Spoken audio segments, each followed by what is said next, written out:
Un anno è dato alla cabina di regia per la definizione dei livelli essenziali delle prestazioni, costi e fabbisogni standard.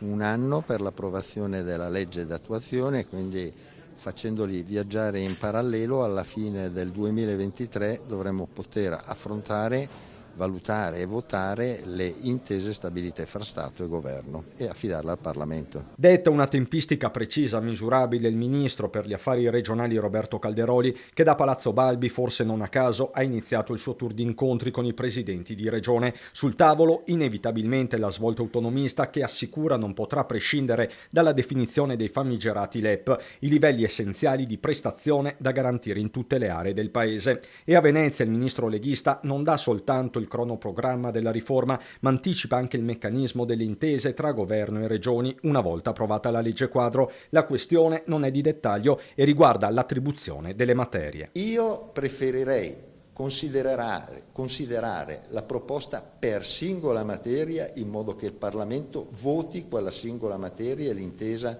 per il trasferimento della stessa, perché mettendone di più di una all'interno della stessa intesa potrebbe esserci un voto contrario del Parlamento per una materia che so su 5, mentre invece sulle altre 4 sarebbero d'accordo. Spiegato vuol dire che non è vietato chiedere 23 intese e chiedere che vengano approvate tutte lo stesso giorno. La strada, nonostante l'accordo di maggioranza e la stricata di distinguo e polemiche, l'ultima parola spetterà al Parlamento e il fronte dei governatori sembra sempre meno compatto e balcanizzato tra nord e sud, con l'ultima proposta in ordine di tempo del governatore campano Vincenzo De Luca di predisporre una piattaforma comune per la sburocratizzazione al posto dell'autonomia. Le pere e le mele non le si possono mettere insieme, lo riferisco al presidente De Luca.